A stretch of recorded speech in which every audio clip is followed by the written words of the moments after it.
ഒരാൾ ഒരു കാര്യത്തിന് ഉറച്ച് മുന്നോട്ടേക്ക് പോയാൽ അതിൻ്റെ ഉത്തരാണ് ആ കാണുന്നത്.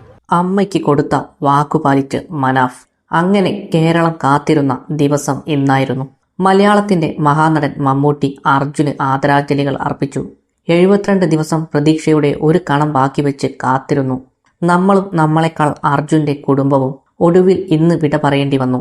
മമ്മൂക്ക പറഞ്ഞത് ഇങ്ങനെയായിരുന്നു. എന്നാൽ അർജുനെ കിട്ടിയതു മുതൽ മനാഫിന്റെ നിശ്ചയദാർഢ്യമാണ് എല്ലാവരെയും ഞെട്ടിച്ചത്. അമ്മയ്ക്ക് കൊടുത്ത വാക്ക് പാലിക്കാതെ മടങ്ങില്ല എന്ന് ഉറച്ചു തന്നെ പറഞ്ഞിരുന്നു. എന്നാൽ കഴിഞ്ഞ ദിവസമായിരുന്നു ഈശ്വർ മാൽപേ പിന്മാറിയത്. അത് വലിയ വാർത്തയായിരുന്നു. ഇനി അർജുനെ കിട്ടില്ല എന്ന് തന്നെ പലരും ഉറപ്പിച്ചു. എന്നാൽ അപ്പോഴും മനാഫ് പറഞ്ഞ വാക്ക് പാലിക്കാതെ പിന്നോട്ടില്ല എന്ന് തന്നെ പറഞ്ഞുകൊണ്ടിരുന്നു. അവസാനം അത് ഫലം കണ്ടു. അങ്ങനെ ഗംഗാവലി പോയാലിടാ ഉദ്ദേശിച്ചിട്ടില്ല അവന്.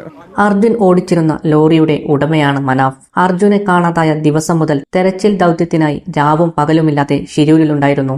ഒടുവിൽ ക്യാബിൻ കണ്ടെത്തിയ നിമിഷം മനാഫ് വിങ്ങിപ്പൊട്ടി.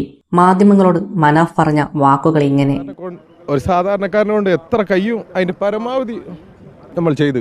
സന്തോഷിക്കാൻ എനിക്ക് കഴിയില്ല. കിട്ടിയതിൽ സമാധാനമുണ്ട്. കാരണം കഴിഞ്ഞ ഇത്രയും നാൾ പ്രയത്നിച്ചത് ഇതിനു വേണ്ടിയായിരുന്നു. അവനെ കിട്ടണം എന്നു തന്നെയായിരുന്നു മനസ്സിൽ. ശരിക്കൊന്ന് ഉറങ്ങിയിട്ട് ദിവസങ്ങളായി. അർജുന്റെ കുടുംബത്തിന് ഒരു ഉത്തരം ലഭിക്കുക എന്നുള്ളത് തന്നെ വലിയൊരു കാര്യമാണ്. അവനെ ഗംഗാവലി പുഴയ്ക്ക് കൊടുക്കില്ല. ക്യാബിനുള്ളിൽ അവൻ ഉണ്ടാകുമെന്ന് എനിക്ക് ഉറപ്പുണ്ടായിരുന്നു. അർജുന്റെ അമ്മയ്ക്ക് നൽകിയ ഉറപ്പ് പാലിക്കാൻ കഴിഞ്ഞു. അമ്മയ്ക്ക് കൊടുത്ത വാക്കു പാലിച്ചു. കുറെ പേർ വിമർശിച്ചിരുന്നു. അതിനുള്ള മറുപടി കൂടിയാണിത്. ഒരു കാര്യത്തിനായി തുനിഞ്ഞിറങ്ങിയാൽ എന്ത് ലഭിക്കും എന്നതിനുള്ള ഉത്തരമാണ് ഷിരൂരിൽ ഇന്നു കണ്ടത്. ഒരുപാട് പേർ എന്നെ പിന്തിരിപ്പിക്കാൻ ശ്രമിച്ചിരുന്നു. ഒരാൾ ഒരു പ്രയാസം പറഞ്ഞാൽ പരിഹസിക്കാതെ കൂടെ നിൽക്കുകയാണ് വേണ്ടത്. പ്രോത്സാഹിപ്പിച്ചില്ലെങ്കിലും നിരുത്സാഹപ്പെടുത്തരുത്.